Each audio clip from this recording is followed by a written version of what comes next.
5 महीने में तो मुझे तो सतही तौर पे लग रहा था कि दैट द गर्ल काफी स्वच्छंद विचारों की थी, लेकिन आज का समय बदल गया है। तो हम लोग सब ठीक थे, ओनली हमारा प्रयास था कि वो अपने जो एक शी सेड लॉ करना है, लॉ की बुक्स आ गई थी इस साल, उसको सत्र में एडमिशन भी दिलाते, उसको करना था सामुदायिक मध्यस्थता, मुझे भी करना है, तो उसको एनलिस्ट किया। उसका लेटर मुझे मेरा है कि हम लीगल सर्विसेज को भेजा कि उसको एनलिस्ट करो, उसको 20 घंटे की ट्रेनिंग होती है। लेकिन 17 तारीख को उसका कंसेप्शन का मैसेज आते ही उसका रुख बदल गया कि मुझे बच्चा नहीं रखना है। I said why you don't want the child, मुझे ऐसा लगता है बच्चा मुझे मार रहा है, अंदर से मार रहा है, मुझे नहीं रखना है। इसी के चलते उस रात को शाम के समय मैं ऑफिस से आई हूँ and she was in a state, अपने आप को पीट रही थी, मैं नहीं रह सकती। मैं तो इतना डर गई कि आई मीन गर्भ धारण किए हमारे परिवार का कुल अगर आगे बढ़ाना है तो ऐसे तुम्हें जाना है तो तुम्हारा टिकट तो कल के लिए वी कैन अरेंज ग्रेसफुली, जाओ अभी जाना है। She packed her bags, cab बुलाए जबकि गाड़ी ड्राइवर सब बाहर खड़े थे। शी डिडंट गो, कहाँ रही रात में भी डोंट नो। मदर्स को मैंने पूछा where has she gone, she said मैं तो नोएडा में नहीं हूँ, वो नोएडा क्यों आ रही है। देन शी सेड कि वो एयरपोर्ट में खड़ी है। I said she is not telling the truth, airport में तो फोन भी नहीं उठा रही है। फिर दूसरे दिन उन्होंने बताया हाँ दीदी आप सही थे कि वो तो नहीं गई थी, वो शायद वहीं रुकी थी जहाँ पहले जब आपसे मिलने आई थी, शादी से पहले हमारे यहाँ आई थी एक बार। थोड़ा सा हमारे फैमिली वी आर देखो वी आर यू नो सब काम करते हैं लेकिन थोड़ा सा कंजर्वेटिव भी हैं। वो समर्थ को मिलने आए से देखो आजकल की लड़कियां अपना घोंसला भी देखने आ जाती हैं, which is nice, actually it's nice. But उसको मदर को भी नहीं पता है कहाँ पर है एंड नेक्स्ट डे पता लगता है वहाँ रही है। शायद जो पहले आई थी उसने बताया था मैरियट में रुकी, आई डोंट नो कहाँ रुकी थी उस समय। तो नेक्स्ट डे उसका नोएडा में 1-2 दिन रुकने के बाद फिर वो नजीराबाद गई थी बाय दैट वंदे भारत और समथिंग। तो उसका इतना यू नो मन माने जो कदम, रेकलेस एकदम एक्शन लेने वाला काम, ये 17 तारीख के बाद मुझे मैनिफेस्ट हुआ। 17 अप्रैल, उससे पहले ठीक था सब? उसके पहले तो इट वाज मोस्टली हमारी तरफ से वी वर कोऑपरेटिंग आपको, बट दिस चाइल्ड ना it became the turning point. मुझे बच्चा नहीं रखना, उसको लग रहा था अम्मा कहेंगी नहीं नहीं अच्छा है। और एक हम जो रहता है माँ बनने का कितना सुख रहता है, सुकून रहता है, वो नहीं सुनना चाह रही थी। वो तो ऐसा जैसे कांच के पास आप माने मुंह चलाते रहो, दूसरी तरफ से आगे किसी को नहीं सुनना है, नहीं सुनना है। It was like that. So उसके बाद से उसका हुआ 23 को वो उसकी मदर आई थी यहाँ पर, रुकी भी नहीं। शी सेड वो 30 को जब समर्थ आएंगे वापस, बिकॉज उनका दोनों का रिजर्वेशन था फ्लाइट का टू गो टू बैंगलोर, वहाँ से चिकमगलूर। शी सेड हम नहीं जा रहे हैं उसका, क्योंकि गेट टुगेदर था उनके एनएलएस बच्चों का इकट्ठा। सो ही वेंट अहेड। 30 तारीख को फिर वो वापस आई। 30 तारीख को फिर से उसका वही जिद था, हॉस्पिटल जाना, एमटीपी कराना है। दोनों लोग गए समर्थ के पास। तो देखो वो लड़के रो नहीं पाते हैं एंड लड़कियां इतना जाकर, मैंने कभी भी किसी भी एक्शन उनके हिसाब से ना हो तो कैसा जस्टिफिकेशन है। आज हम डॉक पे खड़े हैं, बच्चा लड़का भी मेरा, I mean he suffering simply because right in the beginning उसका ऐसा व्यवहार था। I asked him also, he said I am been you know बहुत मुश्किल से मैं कोशिश कर रहा हूँ टू कम अराउंड। मुझे लगता था राइट स्टिमुलस मिले तो शायद ठीक हो जाएगा, बट वो कहीं सुधरने का नाम ही नहीं था। बीच में झगड़ा भी हुआ था क्या? नहीं ऐसा कोई झगड़ा नहीं हुआ था, बट ये एमटीपी के बाद तो एक देखो एक मन में एक परेशानी तो हो जाती है, why you have done this, why you have given me this pain. एक बाप बनने का सुख 2 मिनट के लिए भी मैं खुश होता हूँ that I mean you have conceived. तो बिकॉज आजकल देखो ना कितने लोग तो हैं they are going to IVF clinics.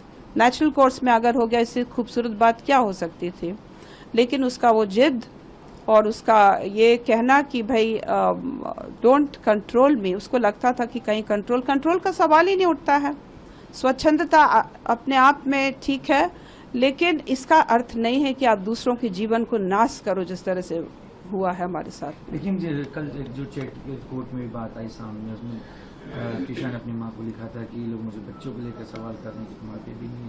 समर्थ ने भी ये चीज ऐसी चीज बोली थी। इस चीज से आप कुछ कभी ऐसा लगा कि इन लोग के बीच में ऐसी बात? कभी नहीं ऐसा हुआ है। She kept insisting. आरोप लगे हैं आप लोग पे, प्रताड़ना के भी आरोप लगे हैं। तो वो कह रही है कि मुझे नहीं एक ऐसा चलो मुझे यहाँ पे अब नहीं जी पाऊंगी। एक ऐसा एक मानसिक रूप से यदि उसके अंदर 2 व्यक्ति हैं तो वो चैट से आप क्या निर्धारण करो। मुझे बच्चा नहीं चाहिए मुझे चाहिए, वो क्या बताना चाह रही चैट में। फिर इट्स वेरी इजी टू से कि मुझे नहीं चाहिए क्योंकि मेरे ऊपर आक्षेप लगाना, कितना सरल होता है। मुझे नहीं चाहिए क्योंकि मुझे माँ नहीं बनना है, मुझे फिगर खराब हो जाएगी, वो नहीं बोलेंगे। दिल से कि मुझे ऊपर लांछन लगाया जा रहा है। इट इज सो इजी, कितना आसान होता है। लेकिन ये अनट्रूथ कितने दूर जाएगा। इट्स नॉट पॉसिबल कि कोई भी हस्बैंड जो वाइफ को ऐसा समझता हो फिर भी घर में उसको लाड़ दुलार से रख रहा है, उसको उसके साथ काउंसलिंग में जा रहा है, उसके साथ शाम को टहलने जा रहा है। ऐसा कोई होगा क्या हस्बैंड जो साथ बैठेगा? फिर आपको लगता है क्या कि अगर हस्बैंड को शक है तो वाइफ का चेहरा भी देखना चाहेगा? क्यों होगा ऐसा? It is a wrong, completely misconceive, गलत है वो।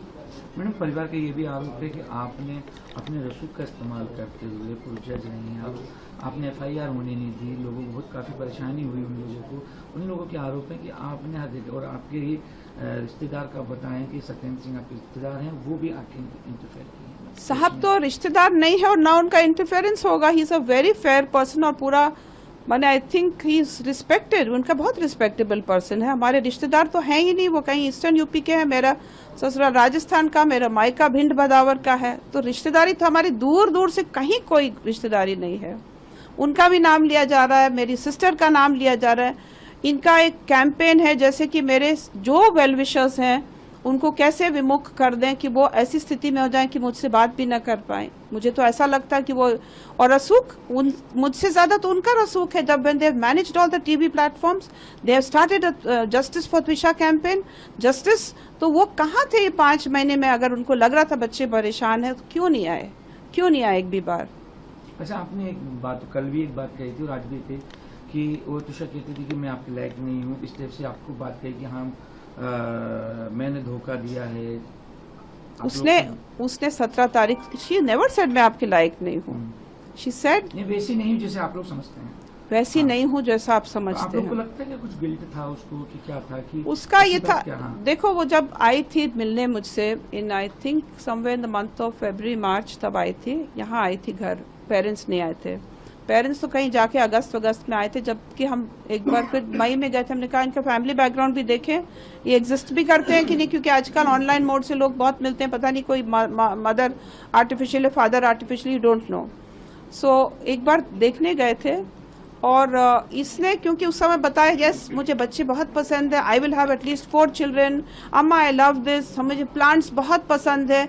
लेकिन सुबह में जैसे वॉक करके आती थी, पौधों पर पानी डाला, वो कभी देखती नहीं थी पौधों की तरफ। ऐसे यार त्विषा तुम तो बताती पौधे बहुत पसंद है, तुम कभी I mean and we love plants, इसीलिए तो मैंने हम यहाँ से लेकर ऊपर, इवन पुलिस ने जब लॉक कर रखा ऐसे मेरे पौधे मर जाएंगे।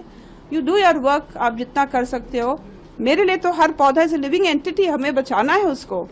बट इसका ये जो it was a complete farce, it was a complete नाटक। या तो वो नहीं समझती थी या उसके अंदर वो जो 2 व्यक्ति हैं वो उसको आड़े आते थे। एक तरफ पौधे अच्छे लगते हैं, एक तरफ बच्चे अच्छे लगते हैं, लेकिन पौधों की देखरेख नहीं करना है, बच्चे नहीं पैदा करने हैं। एंड मुझे कुकिंग भी अच्छा लगता है, लेकिन कुकिंग में लिए अगर बोलो क्या, आई जस्ट सेड सुपरवाइज, क्योंकि खाना बनाने वाले तो लोग हैं यहाँ पर। तो नहीं हमको नोबडी विल प्रेशराइज मी। खाने के लिए बोलो तो मुझसे तो नहीं, समर्थ को बोला कि तुम लोग क्या समझते हो, मैं भैंस हूँ जो बस खाऊं और बच्चे पैदा करूं, मुझसे नहीं कहा। बट देन आई सेड ठीक है, मैं बोलूंगी भी नहीं। बट इट्स गुड कि हम लोग सब बैठ के एक टेबल पर बैठते हैं, खाना खाते हैं, 4 बातें भी होती हैं। लेकिन उसका एक ये अवॉइडेंस वाला स्थिति थी, क्योंकि उसका लगता था, क्योंकि इसकी जो 2 हस्बैंड्स को लोग लड़कियां बहुत इजीली कन्विंस करते हैं। चेक में ये भी बात सामने आई है कि आप लोगों वो कह रही हैं कि भाई समर्थ उनके पिताजी को नाक रगड़वा के माफी मंगवाना चाहते हैं। Where is the question? ये तो इतना मैंने छोटी ओछी बात तो हम लोग के तो बातचीत के जरिए में है ही नहीं। हो सकता वो हाथरस में इस तरह से बोलते होंगे जिस तरह से ये लोग ऐसा करके वो कर रहे हैं। इट्स नॉट हमारी जुबान का, हमारे डायलेक्ट का हिस्सा ही नहीं हो सकता। कैसे होगा? There is no question at all. Madam, आप जज रही हैं काफी लंबे समय तक, कानून प्रक्रिया में आपको विश्वास है। समर्थ को आपको नहीं लगता कि पेश होने जाना चाहिए, फिर इसका सामना करना चाहिए? बिल्कुल आएगा, बिल्कुल आएगा। There is no question at all. उसको तो ही रिस्पेक्ट्स द लॉ, बिकॉज वो खुद एक लीगल बैकग्राउंड से है, लेकिन अपने स्वतंत्रता को प्रोटेक्ट करने का अधिकार है। और स्पेशली जब पूरा अंदेशा है कि जिस तरह से माहौल है, he will be put behind bars, तो एटलीस्ट उसके जो राइट्स हैं, ऐसा केस में जिसमें कुछ भी नहीं है, जो डिस्चार्ज लाइक केस है, जिसमें उल्टा हमें सिंपैथी मिलना चाहिए, उसमें वो अपने एक्सरसाइज तो करेगा, जो उसके एडवोकेट उसको जमानत के लिए भी कोशिश करेंगे कि आप पेश होते हैं? वो मेरे एडवोकेट करेंगे। ठीक है। Thank you.